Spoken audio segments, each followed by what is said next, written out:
Hello CLAT aspirants, welcome to Icontas CLAT YouTube channel. CLAT का exam तो कल हो गया, बट क्लैट के पेपर में ऐसे क्या क्या चेंजेस थे जो इस बार हमें देखने को मिले, एंड क्या ऐसी चीजें थी जो कंसोर्शियम ने बहुत बड़ा एक ब्लंडर करके रखा है इस पर्टिकुलर एग्जामिनेशन में।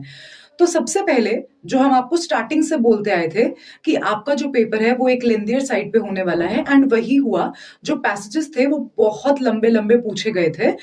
लीगल के कुछ पैसेजेस बहुत छोटे थे, बट देन येट अगेन जो जीके करंट अफेयर्स का आपका जो पोर्शन था वो बहुत ज्यादा आपसे एक लॉन्ग पैसेज के फॉर्म में ही पूछा गया था। हमने जब आपको ये बोला कि आपकी रीडिंग स्पीड बहुत अच्छी होनी चाहिए, and when I had a talk with certain students who appeared in the exam yesterday, तो उन सब ने यही जवाब दिया कि अगर काश हमने अपनी रीडिंग स्पीड पे फोकस कर लिया होता, एंड अगर हमने वो चीज पहले ही इंप्रूव कर ली होती, तो शायद उनका पेपर कंप्लीट हो जाता। एंड बहुत सारे स्टूडेंट्स इस चीज में अपना पेपर कंप्लीट नहीं कर पाए।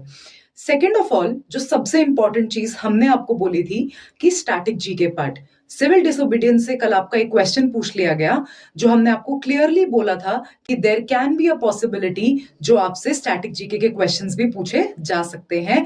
एंड इसीलिए आईकॉन्टा ने स्पेसिफिकली आपकी स्टैटिक जीके की क्लासेस आपके करंट अफेयर्स के साथ साथ करवाई ही थी। तो जब भी हम आपकी ये क्लासेस कराते थे तो बार बार आपका एक ही क्वेश्चन आता था कि स्टैटिक जीके क्यों पढ़ाया जा रहा है, स्टैटिक जीके क्यों पढ़ाया जा रहा है।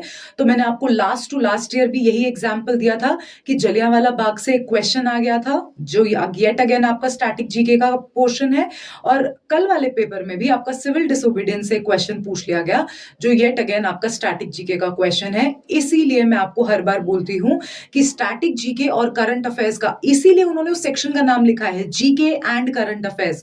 तो वो करंट अफेयर्स में होने वाली चीजों को आपके स्टैटिक जीके के पोर्शन से रिलेट कर सकते हैं, एंड इसीलिए आपका स्टैटिक जीके भी इक्वली इंपॉर्टेंट हो जाता है for the current affairs perspective as well. अगर अब हम बात करें लीगल रीजनिंग के क्वेश्चंस की, तो लीगल रीजनिंग का जो क्वेश्चन था वो बहुत सिंपल क्वेश्चंस पूछे गए थे, पैसेज में से ही सब कुछ पूछा गया था।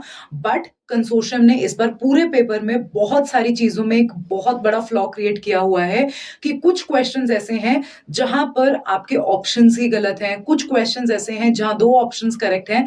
तो जब ऑफिशियल आंसर की रिलीज होगी तब हम देखेंगे कि कंसोर्शियम ने क्या क्या ब्लंडर किया हुआ है, and that is a very very bad thing to do, क्योंकि स्टूडेंट्स को एक बहुत बहुत बड़ा डिलेमा फेस करना पड़ता है। एंड अगर मैं फिर से लीगल रीजनिंग पे स्किप करूं, तो लीगल रीजनिंग वाले क्वेश्चंस आप बहुत आसानी से सॉल्व कर सकते थे, and yet again it was a very easy paper in terms when we talk about legal reasoning.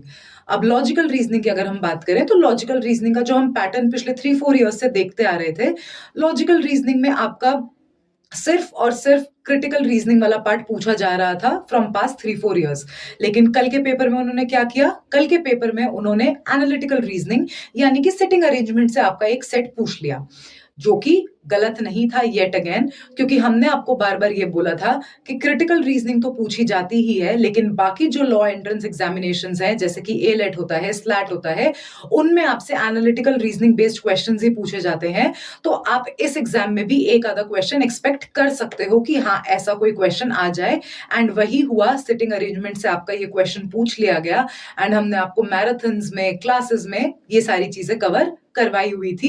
हालांकि वो क्वेश्चंस, अगर 6 क्वेश्चंस थे उस पर्टिकुलर सेट में से 4 क्वेश्चंस ऐसे हैं जो बहुत ज्यादा कंट्रोवर्शियल हैं, बहुत ज्यादा डाउटफुल हैं, क्योंकि उन क्वेश्चंस के ऑप्शंस ही सही नहीं है। सो लेट्स सी कि कंसोर्शियम इस पे क्या एक स्टैंड लेने वाला है, क्योंकि जब आंसर की आएगी तो आपको एक मौका मिलेगा ऑब्जेक्शंस रेज करने का, and that is where I tell you कि आपको अपने ऑब्जेक्शंस जरूर रेज करने हैं whenever the official answer key is out, right. उसके बाद अगर हम बात करें हमारे इंग्लिश लैंग्वेज सेक्शन की, इंग्लिश लैंग्वेज सेक्शन सबसे इजी पूछा गया था आपके क्लैट के पेपर में, एंड इंग्लिश लैंग्वेज के पेपर में आपको सब कुछ आपके पैसेज में से ही मिल जा रहा था। And when I had a talk with the students, तो सबने यही बोला the easiest section was the English language section. So if you are an aspirant yesterday and आपका ये पेपर कैसा गया, do let us know in the comment section. And अगर आप क्लैट 2026 के लिए प्रिपेयर कर रहे हो, and if you are watching this video, then you can join Icontas WhatsApp community as well, जिसमें आपको ये पता चलेगा कि आपके ऐसे कौन से रिसोर्सेज हैं जिनको आपको रिलाई करना है अपनी प्रिपरेशन के लिए।